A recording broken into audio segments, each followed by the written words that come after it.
Hey everyone, welcome to this week's episode of Ann and Kaori, or Kaori and Ann's Wrestling Podcast. Yes, we still don't have a name. Suggestions are always welcome, but Ann and I were talking about how we actually kind of like this name, Wrestling Podcast, because that's exactly what it is. We don't need to really think about it, and you guys don't need to think about what it is. I agree. We have a name. We have a name, unless you guys think of something else. We're always open for suggestions. We hope you guys are doing well out there. This is week 7 of our podcast. Can't believe that it's week 7. That means we've been in quarantine for quite some time. Who knows what next week's going to look like? It's always changing on a daily basis, but at the same time, everything kind of feels the same. Anyway, and tell everyone how you're doing. Well, I am doing great. I usually take the weekends to just decompress from the week.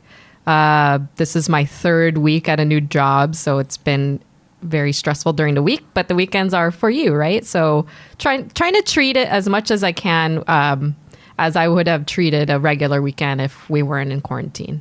Yeah, that's good to hear, because I think a couple podcasts ago we were talking about self-care and how it's so important to put yourself into a place where you feel good, because if you're not at 100%, you're not going to give anything 100%. You're just going to be checked out and you're not going to perform as well as you'd like to. So it's really important. What about yourself? I'm doing okay. This week was kind of rough, mentally, emotionally, but I'm doing better. And it's nothing that happened that's changed that. It was just one of those moods that we all kind of just go through. Mm-hmm. It's the whole coronavirus thing, and how there has been no new evidence of making me feel like it's safe to come out of quarantine, but yet now everyone's saying we all need to go out of quarantine. So I just was having this discussion with you where Newsom was praised for his choices of making us stay at home, being one of the first states to make us safe. And now, especially in the OC, he's being categorized as the devil pretty much for blocking beaches. And I just, people, I mean, nothing new has come that would validate why he should change his mannerisms, I guess. For me, that's what I think. Yeah, I definitely respect him for staying strong in terms of making sure that he relies on the data, on the health experts, looking at it from a scientific standpoint to say, we are not in a place to reopen any of these public spaces yet. I can get I understand people's frustration just in general. We've been in quarantine for quite some time. You're saying yourself, it's hard to just mentally be there on some days, and the weather is beautiful in California, especially Southern California. I think that's part of it. Is if we had really shitty weather right now, then maybe people wouldn't be itching to go outside, but it's beautiful as Southern California is. So people want their beaches, but it's just not a good idea. Yeah. As much as you can, stay home, we'll get through this together. Yes, I love that we're going to get through this together, but also we can't fully get through this without people allowing themselves to think of other people as well. I have a friend who actually I saw on Instagram, she posted that she went to the beach with her husband, her 2 kids, and her husband's child. And I was just like, man, I don't know. I think you're not being too smart about that. And it's not even just for yourself and the people around you. It's for how it spreads, right? Mm-hmm. Like, you might be fine, but you can cough on a passerby at the grocery market, and then the grocery market person can catch it, and it just goes on and on and on to someone that is more susceptible to it. And it's just dangerous. Right. But that's just, Anyway, back to the wrestling podcast, the subject matter at hand. We are going to go down what we think are pretty interesting topics for this week's wrestling podcast. If you guys have anything that we missed out that you want to tell us about, please feel free to comment below. The first thing we want to talk about is Corey Graves wants to return to the ring. Big question mark here. Obviously, this is all speculation. He was inspired by watching a WWE 24 documentary with The Edge.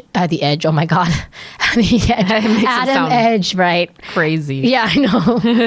It's like that TV show, The Edge. I don't know if you remember that TV show. It was very short-lived with Jennifer Aniston. But anyway, so as we know, Corey Graves is a SmackDown commentator. He used to be in a tag team in NXT, and he got injured, so he couldn't wrestle anymore. However, Edge's documentary inspired him to maybe, perhaps, who knows, get back in the ring at some point. And there was a video that he was training with his brother recently. So who knows? I mean, I know that a lot of wrestlers have that itch, even though they say they'll never make it back in. You eventually, to your surprise, they do come back in. And I think as fans, we see that so often that we never hear never as never. Right. Well, Undertaker, for example. Undertaker, I mean. Retires every year. Daniel Bryan. Retires every year. No, just kidding. I think in this article, Paige even says herself that Edge has inspired her to possibly think of an in-ring return. Oh, great. So it's possible. Yeah, and it's tough, right? I think I've never, knock on wood, like, that's not my profession. I don't put my body, into that type of... I don't know. I don't have to be physically active in my job, but if your injury is that severe, it is even just mentally and emotionally tough to get yourself back to wanting to go back to the thing you love. And if you can watch someone who like Edge, who had a really bad injury, come back, kick ass at WrestleMania and just inspire you, that's fantastic. I mean, might as well give it a shot if you can still do it. Yeah. Yeah, I agree. It's a tough thing because wrestling and wrestlers, they really put themselves out there, I think. They risk their health physically every time they step into the ring, whether they're doing it for training or whether they're doing it on TV. It's a physical contact sport, and it's heavy, and you get in the ring with someone and you are risking the other person as well. You need to make sure you're doing your best. It's a very scary thing. I can totally see how scary it is, but with all that comes probably higher rewards, right? Yeah, of course. So I'm sure Corey Graves misses it, and if we see him back in the ring, I would be extremely surprised, but I wouldn't rule it out, is what I gotta say. So I took a big break from wrestling. Were you watching wrestling during the time that he was active? Not on NXT. Okay.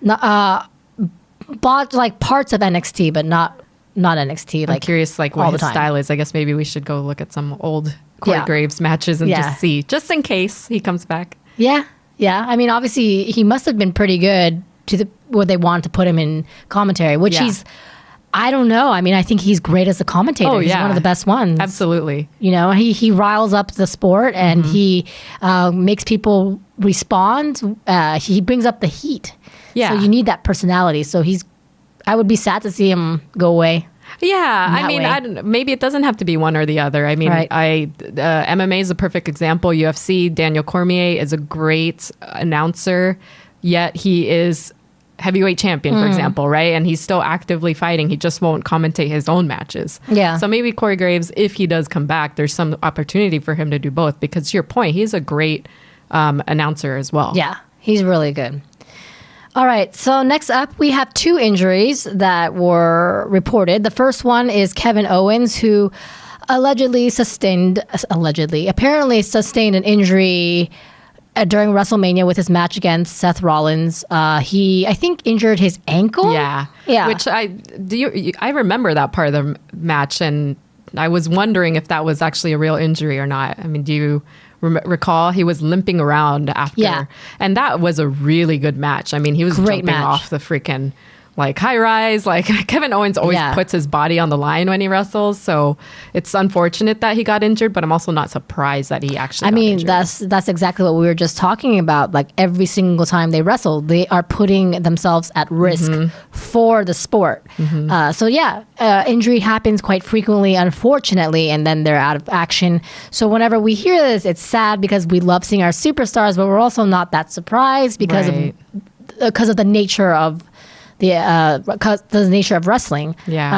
So apparently he might not be on TV for a while, which sucks. Yeah, because he's one of the wrestlers that I would say has grasped the environment of not having an audience, in that he talks shit while he wrestles and it's entertaining. Like, he has a good personality that comes across on camera that it's at least entertaining to watch him wrestle in an environment where there's nobody else in the arena. So and also, didn't he just come back not too long ago from another injury? So it just sucks when you're injury like prone like that too. Yeah, and at least it's a good time to be injured. I hate to say that, but that's true. At least right now he's stay home ordered, and it just kind of works out. And you can always follow him on Twitter. He's very interesting on Twitter. Yeah. So the other wrestler that is injured is Jimmy Uso. So he's going to be out of action for about 6 to 9 months. Not sure how long. So that means that he will come back anytime between September or 2021. We just don't know. We also don't know what that means for Jey Uso because they're tag team partners. So is Jey going to be utilized, or are they both going to be out of action because, two peas in a pod package deal? We just don't know. That could be interesting. I would say, since I've seen the Usos, I don't know that I've ever seen them split up, except for the most recent matches that were you're defending on behalf of your tag team. Yes. In those triple threat matches. It could be interesting to see him go solo for the next few. That's a long time. And if he wants to wrestle, and if there's a storyline that can be created for that, I would be interested to see the Usos separated. Yeah, that would be interesting. And it's, considering that it seems like, based on what I've been watching, they could use something new and fresh. Yeah. It wouldn't be a bad idea to continue to utilize Jey in the meantime. Yep. To their advantage, yeah. Yeah. Why not? Maybe grab someone else to replace Jimmy. That'd be kind of funny. So, that could be interesting. I know. We didn't have time to think about this. I would be interested to see Samoa Joe. Who could we? I mean, any of their family members. Like they got a big family that can come in and help. But even just going solo, I would be interested. I think it's tough when you're kind of slotted into a tag team. And for example, if we came in and I got injured, it's like, do you continue forward with just the person solo, or do you wait because you were built on this idea that you're a tag team? Right. Yeah, it's tough. Because you're always dependent on the other person for your gimmick and your persona. Right. I wouldn't know what to do without you in Team Amasian. Right. It would just be weird. She can't post on Instagram, so it's only me. It is just awkward turtle. Yeah. All right. And then we have Zayn. Yep. Sami Zayn, who reportedly is yet another superstar who has decided to be absent over the COVID-19 issue. Just like Roman Reigns. So it's kind of sad because, right now Sami Zayn was leading a stable with Cesaro and Shinsuke, an odd stable. But Sami Zayn's a phenomenal person on the mic, and he's a great wrestler. And to lose him with the little entertainment value we have, for lack of better words, it's kind of sad. But I'm happy for him. I think that if you're uncomfortable, you shouldn't do something, because again, you're not going to give 100%. Yeah, and you're going to be bitter and resentful and whatever, all those things come up. Oh yeah, and going just weaves through the entire podcast. What we talked about at the beginning is you're putting your health at risk. You're putting, even just going into the wrestling ring every time to have a match, you're putting your body at risk. So for him to stand up and make that decision for himself, I respect it. I really do. Yeah. But it is unfortunate for the fans, in that he is so damn entertaining. He's so good on the mic.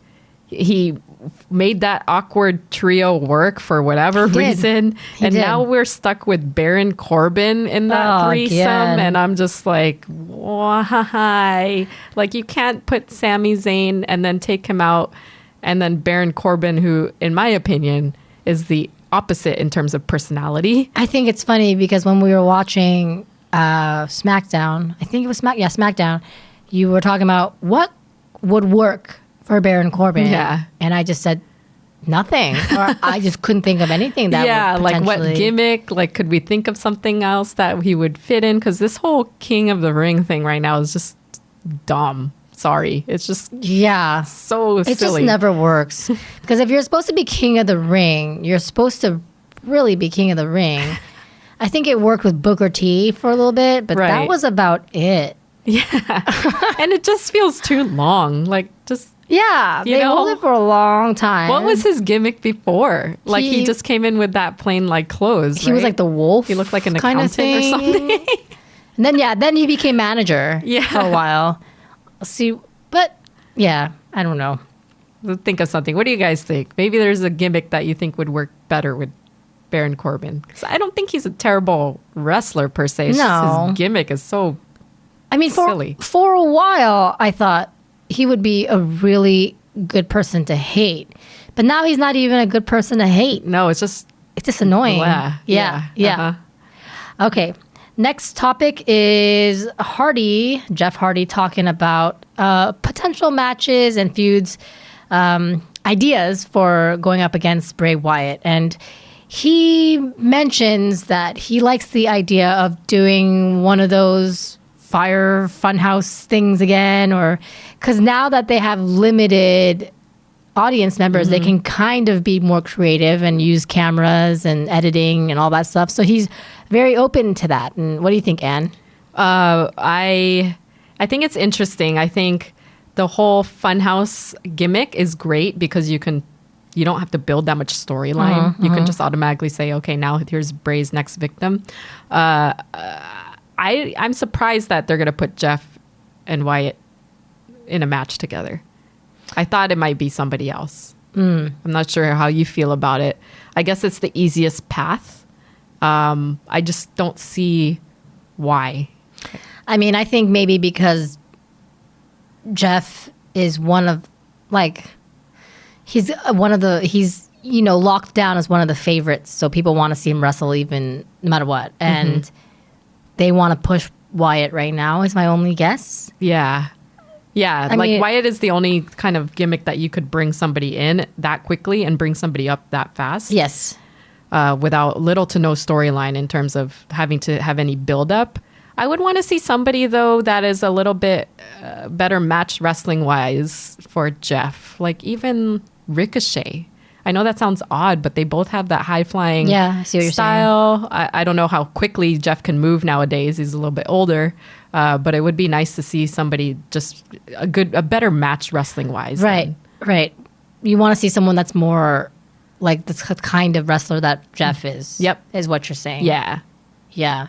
Well, I'm reading this article and it does remind me that Matt Hardy, his brother, who's now in AEW, did have, he coupled up with Wyatt. Oh, a while ago. Okay, so that could be the tie-in right there. Yeah, maybe. So I'm just going to read this excerpt. So Jeff's older brother, Matt Hardy, had a program with Wyatt a couple of years ago that resulted in them becoming tag team partners. The storyline didn't really stick, though, and fans were left wanting more from it. So with Matt now in AEW, Jeff may have an opportunity to pick up where he left off and ensure that a Hardy versus Wyatt rivalry reaches its full potential.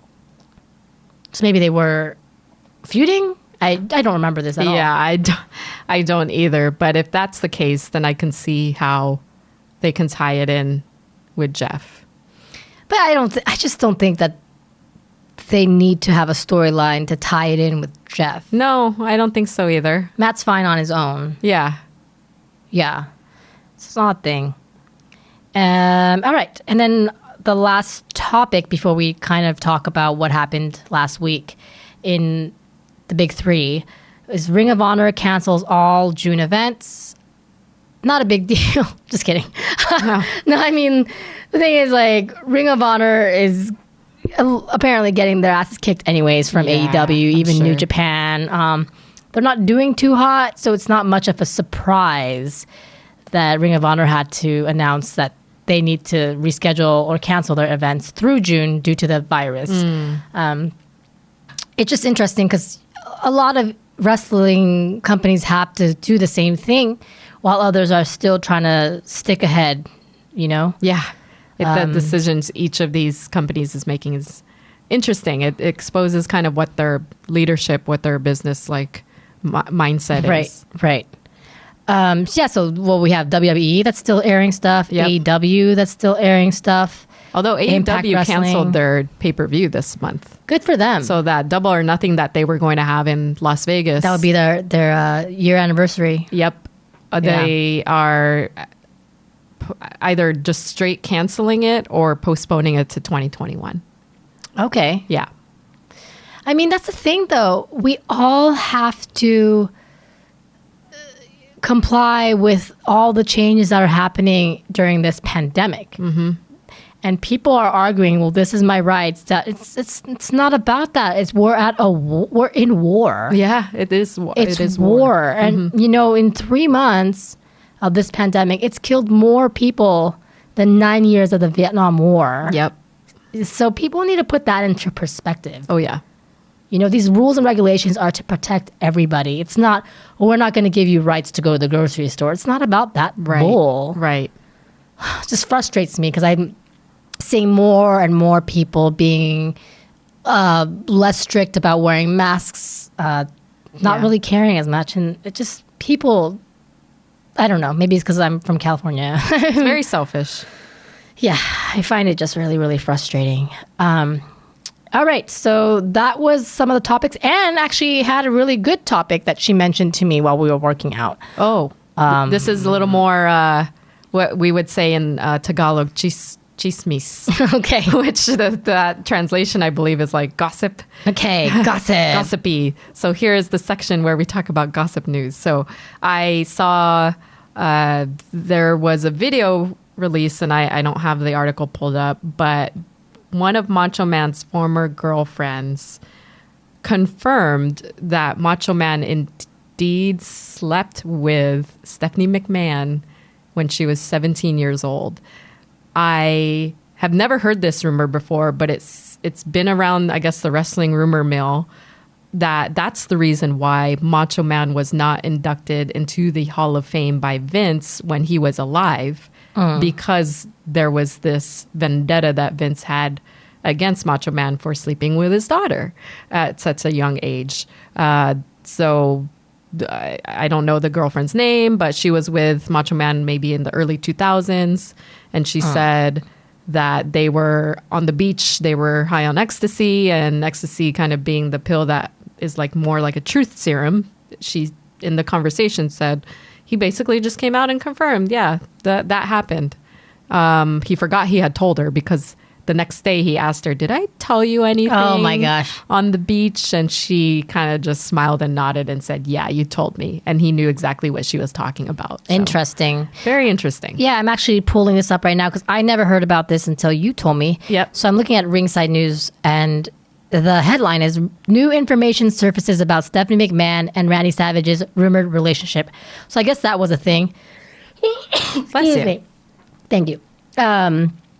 And then the quote here is, oh, he told me. I think he didn't mean to tell me that. And the next morning, like you said, asked me, did I tell you anything last night about the beach? At the beach?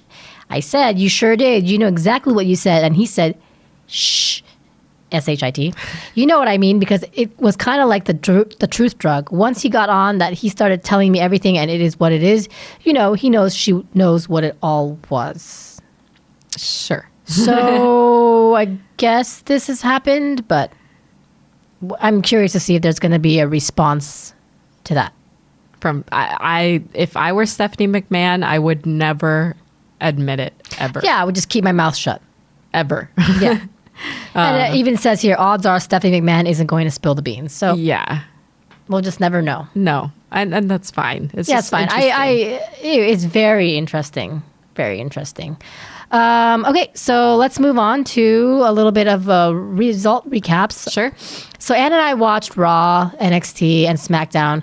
And what we're going to do, at least unless you don't want to do it this way, we are going to try to remember our favorite matches from each one, because Sure. I am having a hard time remembering most of it. Because I know on Raw, the main event was a contract signing. Yeah, with Seth Rollins. Yes. And Anne had a really good point that contract signings are no longer as interesting as they used to be. They only really needed that one good contract signing. And you can talk about it more, because when you were talking to me about it, I thought, you're right. Yeah. So I don't know. It just, why they put these contract signings at the forefront, it is beyond me. I think the only time I ever really got excited about a contract signing is, I believe they had Tyson come in and sign a contract with Austin. And at that time, it was just one of those really cool moments. Wrestling was at its like peak for the Attitude Era at that point, and that whole beef between Tyson and Austin, and seeing Tyson come out into the WWF arena, just so cool. So to kind of, what's the right word, magnify something as simple as signing a contract at that time made sense. But now it just seems like every main event, and I'm going to do air quotes, main event is a contract signing. And it's Drew McIntyre and it's Seth Rollins. Yeah, and I know they're running short on things, but it just felt really dry, especially with no audience in there. It just felt really strange. Like, we're starting to get really used to having no audience, and we're okay with it. But there's certain things that just, you need to fill that space, that obvious space. And I don't think contract signing really does it.